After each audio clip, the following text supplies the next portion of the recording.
সোনারগাঁয়ে আশরাফ ভূঁইয়াকে যুব দলের সিনিয়র যুগ্ম আহ্বায়ক পদ থেকে বহিষ্কার করার প্রতিবাদে ও পুনর্বহালের দাবিতে বিক্ষোভ ও মানববন্ধন করেছে এলাকাবাসী।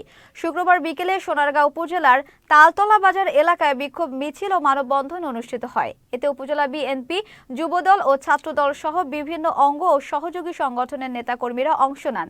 তারা বলেন, আওয়ামী লীগের দোসরদের ষড়যন্ত্র ও মিথ্যা অভিযোগে আশরাফ ভূঁইয়াকে বহিষ্কার করা হয়েছে। দীর্ঘ 17 বছর রাজপথে থেকে বিভিন্ন হামলা মামলার শিকার হয়ে আশরাফ ভূঁইয়া নির্যাতিত হয়েছেন। তাই সোনারগাঁও যুবদলের সঠিক নেতৃত্ব দেওয়ার প্রয়োজনে তার বহিষ্কারাদেশ অবিলম্বে প্রত্যাহারের দাবি জানান নেতাকর্মীরা।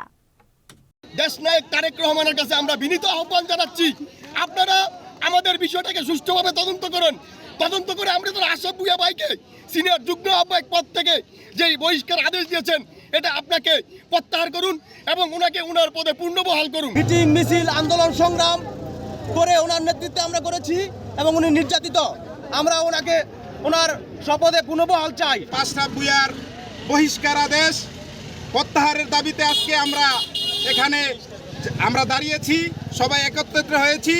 আশরাফ ভূঁইয়ার বহিষ্কার আদেশ আমরা অবিলম্বে প্রত্যাহার চাই। যারা ত্যাগী নেতা তাদেরকে হয়রানি করার জন্য বিএনপিকে নস্যাৎ করার জন্য আওয়ামী চক্র এসে একসাথে হয়েছে।